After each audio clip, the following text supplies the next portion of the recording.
इस वीडियो में हम बात करेंगे ईरान अमेरिका की डील आज खत्म होगी क्योंकि आज 17 अगस्त है। आज ही तक के लिए दोनों के बीच में सीज फायर था, लेकिन ये दोनों ही देश चाहे जितनी कोशिश करते रहे युद्ध रोकने में नाकाम रहे हैं। अब आगे क्या होगा? नमस्कार, आप देख रहे हैं न्यूज़ 18। मैं हूं आपके साथ श्रुति श्रीवास्तव। अमेरिका और ईरान के बीच लड़ाई खत्म कराने के लिए हुआ समझौता अब संकट में है। 17 जून को साइन हुआ एमओयू सोमवार को खत्म होने वाला है, यानी कि आज, लेकिन इसे आगे बढ़ाने के संकेत नहीं दिख रहा है। दोनों देश पिछले कई हफ्तों से एक दूसरे पर समझौते के उल्लंघन का आरोप लगा रहे हैं। ईरान के विदेश मंत्री अब्बास अराक्ची ने शनिवार को कहा कि अमेरिका के साथ बातचीत दोबारा शुरू करने पर अभी कोई फैसला नहीं हुआ है। कतर और पाकिस्तान के मध्यस्थ ईरान के साथ लगातार संदेशों का आदान प्रदान कर रहे हैं। अराक्ची ने बताया है कि ईरान ओमान के साथ स्ट्रेट ऑफ हॉर्मुज में नए जहाज मार्गों को लेकर अलग समझौते पर काम कर रहा है। हालांकि उन्होंने साफ ये भी किया कि यह तभी संभव होगा जब कोई राजनीतिक समाधान निकले। उधर अमेरिकी राष्ट्रपति डोनाल्ड ट्रंप ने शुक्रवार को न्यूयॉर्क में समर्थकों से कहा कि अमेरिका जल्द ही इस बेहद महत्वपूर्ण जलमार्ग पर अपना दावा करेगा।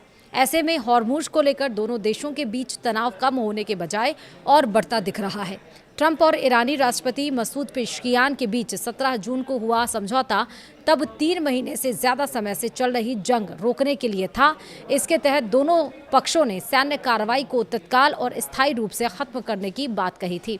समझौते में अधिकतम 60 दिनों के भीतर तक अंतिम समझौता करने की बात थी, जिसे संयुक्त राष्ट्र सुरक्षा परिषद से समर्थन मिलना था। अमेरिका को 30 दिनों में हॉर्मुज में अपनी नौसैनिक नाकाबंदी खत्म करनी थी और अंतिम समझौते के बाद ईरान के आसपास से अपनी सेना हटानी थी। वाशिंगटन को ईरान के पुनर्निर्माण के लिए कम से कम $300 अरब के पैकेज पर काम करने, प्रतिबंध हटाने और ईरानी तेल निर्यात के लिए छूट देने पर भी सहमत होना था। वहीं ईरान को हॉर्मुज से समुद्री बारूदी सुरंगें हटानी थी और 60 दिनों तक जहाज़ों को बिना शुल्क गुजरने देना था।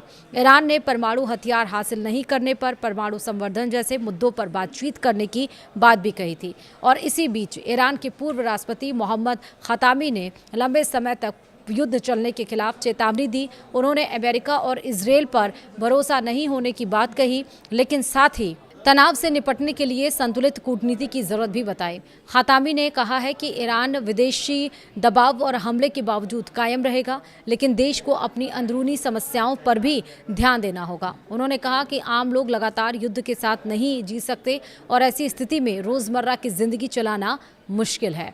वहीं अमेरिका, इजरायल और ईरान के बीच मौजूदा संघर्ष 28 फरवरी से शुरू हुआ था। अप्रैल में युद्ध विराम हुआ, लेकिन जून में शांति वार्ता का ढांचा बनने के बाद भी बातचीत आगे नहीं बढ़ सकी। अब इसमें अपडेट्स क्या हैं वो भी समझिए। अमेरिकी दूत जारेड कुशनर सोमवार को यानी कि आज 17 अगस्त को इजरायली प्रधानमंत्री बेंजामिन नेतन्याहू से मुलाकात करेंगे। इससे एक दिन पहले उन्होंने मिस्र में हमास नेताओं के साथ बातचीत की थी।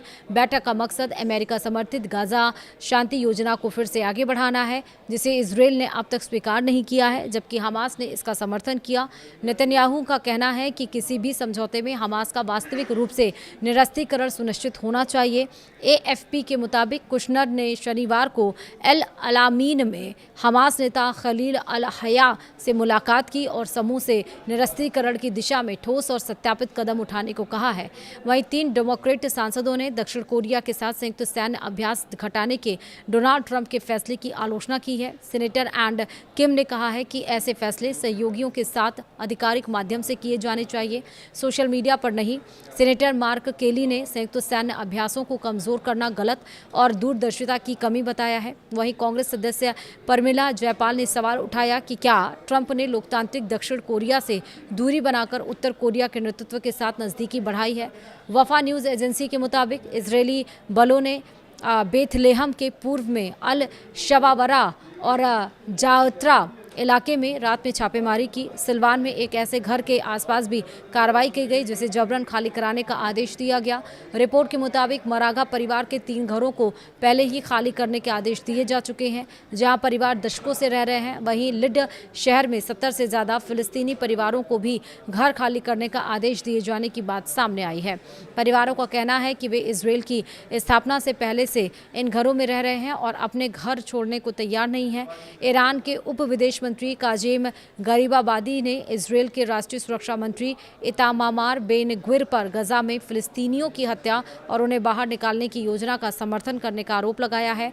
गरीबाबादी ने कहा है कि बेन ग्विर ने एक पॉडकास्ट में इजरायली सेना से हर रात गजा में 30 या 40 लोगों को मारने और ऐसे लोगों को भी निशाना बनाने की बात कही है जो उस समय तत्काल खतरा नहीं है।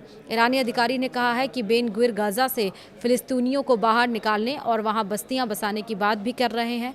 कब्जे वाले वेस्ट बैंक में इजरायली बस्ती से जुड़े लोगों की हिंसा पर Australia, Britain, Canada, France, Norway और न्यूजीलैंड ने जून में नए प्रतिबंध लगाए। फ्रांस ने इजरायली वित्त मंत्री बेजेलेल स्मोट्रिच 4 बस्ती संगठनों के नेताओं और 21 हिंसक बस्ती निवासियों की कार्रवाई की। वहीं ब्रिटेन ने चरमपंथी बस्ती समूहों तक पहुंचने वाली वित्तीय मदद को रोकने पर जोर दिया। मई में यूरोपीय संघ ने भी कुछ बस्ती संगठनों और उनके नेताओं पर प्रतिबंध लगाए थे। वहीं डोनाल्ड ट्रंप ने पिछले साल अपने पूर्ववर्ती द्वारा लगाए गए कुछ प्रतिबंधों को हटा दिया था।